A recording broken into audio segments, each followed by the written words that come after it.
when we asked parents to register for this event, we also asked them what sort of topics they wanted us to cover. And a recurring theme, it kind of speaks to partially what you were just saying then, a recurring theme was concerns around safety and privacy. So, I mean, probably quite a broad question, but how do we best encourage people to use these tools in a way that is empowering but also respects people's safety and privacy? Yeah. So when we're talking with young people about their sort of safe use of AI, we of course always talk about the benefits because it's always going to be a little scary if somebody comes and only says the most difficult things. But when we are talking about the things that they should be thinking about, then we think that they should reflect on how use of AI impacts their well-being and when they may feel attached or reliant on an AI tool. We think it's important they reflect on how AI is not a person and the limitations that may come with this. We also want them to think about how their use of AI might make other people feel. And this can bring in that sort of understanding of consent as well, and only using AI in a way that other people consent to, and thinking about their own boundaries too, which kind of links to that sort of privacy side of things as well, when thinking about what data they're sharing with AI and how this may be stored and used. We also talk about thinking critically about the content or information AI gives, as it might not be reliable or accurate all the time. And with older learners, we also talk about reflecting on the ethics of AI and deciding how they feel about any wider impacts upon society. And really importantly, with young people, then we think it's vital that they know where to get help and that if they need it, they're speaking to a trusted adult. But as parents and carers, there are a few things that you can do to help support your child with keeping safe.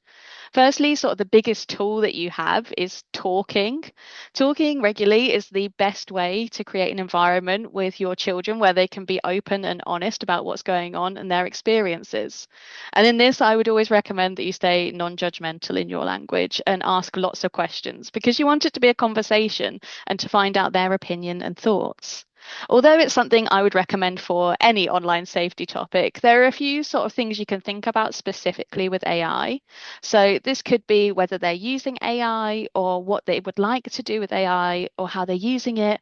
And it could be questions like, have you heard of AI? What do you think it does? Have you ever used AI? Which ones? You might then want to bridge into sort of those more discussions around AI, including the positives and the negatives, where you could ask things like how you think Gen AI works, what do you think about that? What might you use AI for? Are there any things you wouldn't use it for? And what are people better at AI at? And you can also ask about how trustworthy they think it is and how would they check if they weren't sure. If your child is using AI or would like to use it, then I'd say it would be great to get them to show you what they're doing and experience it together, because that can help you really understand what's going on for them. You, of course, don't need to know about every AI service or feature that is out there. I'm not expecting everyone here to become an expert.